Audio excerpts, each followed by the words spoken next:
চারপাশ থেকে একযোগে আসা রকেট আর ড্রোন হামলার মুখে দাঁড়িয়ে এখন ইসরায়েল যেন এক যান্ত্রিক খাঁচায় বন্দী।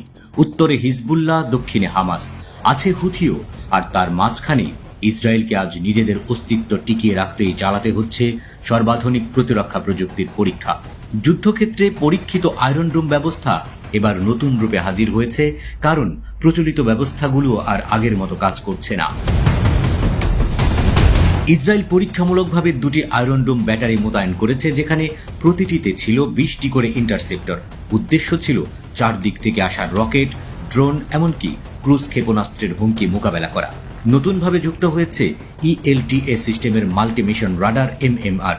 এই প্রযুক্তির মাধ্যমে একযুগে বিভিন্ন দিক থেকে আসা লক্ষ্যবস্তু শনাক্ত ও ধ্বংস করার সক্ষমতা বহুগুণে বেড়েছে।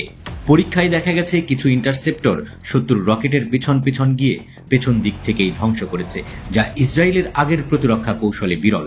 ইসরায়েল মিসাইল ডিফেন্স অর্গানাইজেশনের প্রধান মোশে প্যাটেল বলেছেন, এই যুদ্ধের অভিজ্ঞতা থেকে শিক্ষা নিয়েই আমরা আয়রন ডোমে নতুন প্রযুক্তি যুক্ত করেছি।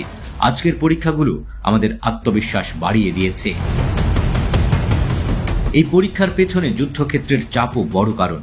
গাজা সীমান্তে হামাসের রকেট, উত্তরে লেবানন সীমান্তে হিজবুল্লাহর রণপ্রস্তুতি, এমনকি ইয়েমেন থেকে হুথিদের দূরপাল্লার ড্রোন হামলা, সব মিলিয়ে ইসরায়েল এখন চতুর্দিক থেকে ঘেরাও হয়ে পড়েছে।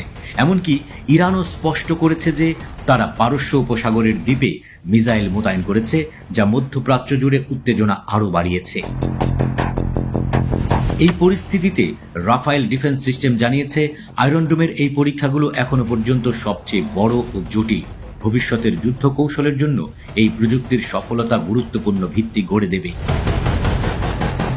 তবে প্রশ্ন থেকে যাচ্ছে, এই প্রযুক্তি কি আদৌ ইসরায়েলকে রক্ষা করতে পারবে? কারণ শত্রুরা এখন শুধু ফ্রন্ট লাইন থেকে নয়, ডিপ স্ট্রাইক প্রযুক্তি ব্যবহার করছে।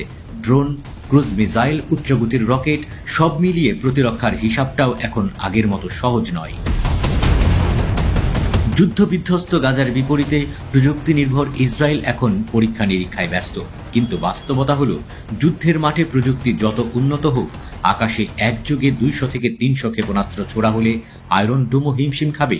আগেও সেই ঘটনা ঘটেছে। ফলে ইসরায়েলের সামরিক বিশ্লেষকরাও বলছেন, বর্তমান যুদ্ধ ইসরায়েলের অস্তিত্ব রক্ষার জন্য সবচেয়ে বড় চ্যালেঞ্জ। ইসরায়েল এখন নিজের ভবিষ্যতের জন্য লড়ছে। প্রযুক্তি, কৌশল এবং প্রতিরক্ষা ব্যবস্থার সর্বোচ্চ ব্যবহার করেও যদি চতুর্দিক থেকে আসা আঘাত ঠেকানো না যায়, তবে এই অঞ্চলে এক নতুন বাস্তবতা তৈরি হওয়া শুধু সময়ের অপেক্ষা।